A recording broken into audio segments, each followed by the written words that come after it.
I'm Carla Laureano. Today I am talking about writing process. And this is one of the questions that I get asked most frequently from visitors to my website and via email. What is my writing process like?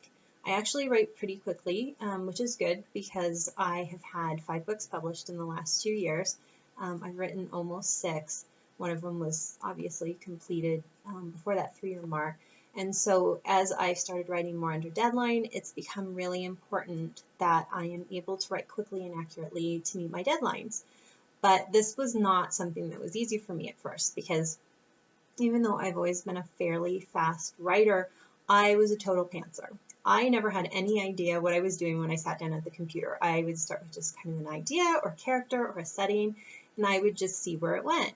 And that was fine at the point where I was just kind of a hobbyist. But when I started doing this professionally and my publishers actually expected me to turn in manuscripts on time, that didn't work for me anymore. So I really had to figure out a process that worked well for me and that I could repeat from time and time again. So I'm going to let you in on a little bit of that process and what I do, and maybe you'll find that some of it works for you as well.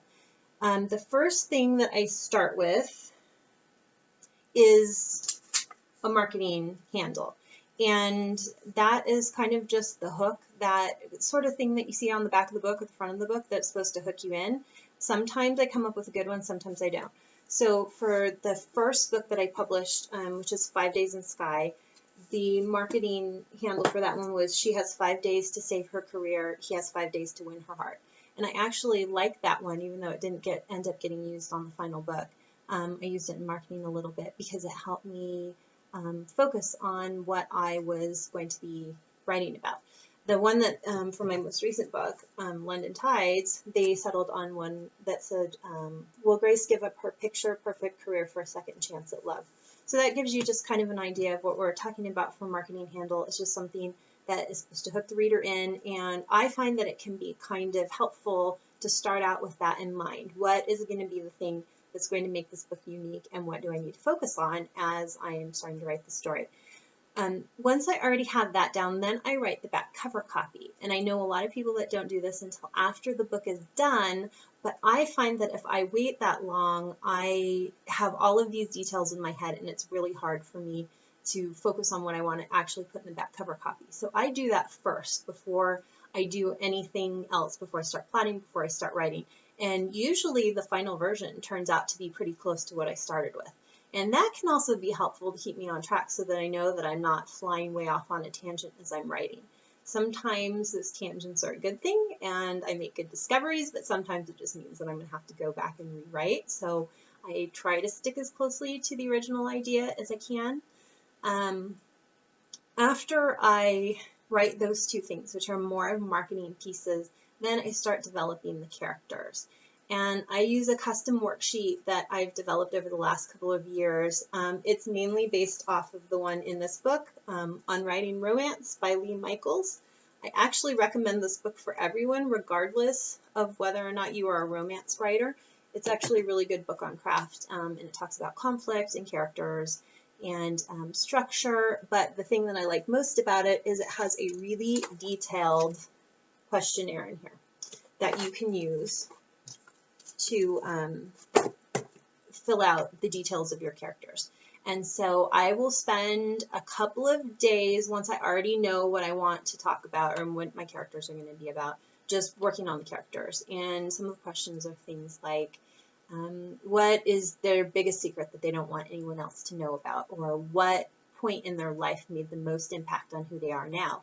And those are really good questions because those are going to lead into the conflict that you're going to work with throughout the story. Once I have those characters down, then I start developing the moral premise. If you've never heard of the moral premise, go to moralpremise.com and there's a full description of it. But basically, it's an idea that was developed by a man named Stanley Williams for screenwriters, and to kind of give screenplays a cohesive, bigger theme. And it's something that novelists use a lot because it really does help distill your theme down to one idea. It's generally phrased as vice leads to one sort of outcome, but virtue leads to another sort of outcome. So it's the sort of thing like greed leads to ruin, but generosity leads to happiness, or something like that, depending on what the book is about. But I start with crafting that moral premise because that's going to be my guiding idea for the book. I like to do this before I even start plotting the story, because if my conflicts and all of my turning points are not leading into this moral premise, then I'm terribly off course. All of the beats should relate back to that one central idea, and that also helps you keep on track. After I do that, then I go on to plotting. And there are two different things that I use for plotting. The first one is the story diamond, and that is available on moralpremise.com as well. Down at the bottom it says it's a graphic way to look at the traditional structural beats of a story and ensure that they're all supportive of the true moral premise.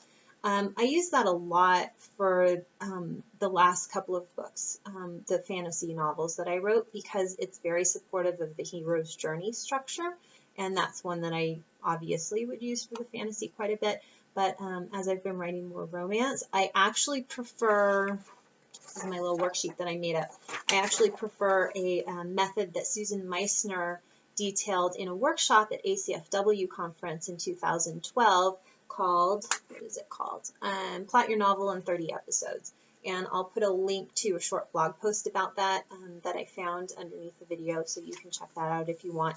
But essentially, it's that all of your turning points relate, in 30 beats. And so I just kind of use that that worksheet to figure out where exactly I'm going to put, like my opening shot, the plot pivot where everything changes, the twist, which is a setback and adjust to change. It's just very helpful to get everything laid out. That said, I only plot in very sweeping general terms, I guess.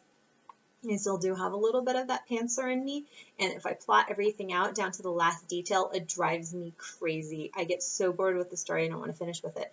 So I just like to have the major turning points in place and kind of an idea of how point A gets to point B, gets to point C, gets to point D, and then when I start, I have a place to start with, I know where I'm going, and then I can just meander around and experiment in between. So I'm going to put some links to explain those things in more detail and some resources below the video, but I hope that helps show a little bit of the structure that I use to build my novels. And if you have any questions, leave them in comments below. Thanks.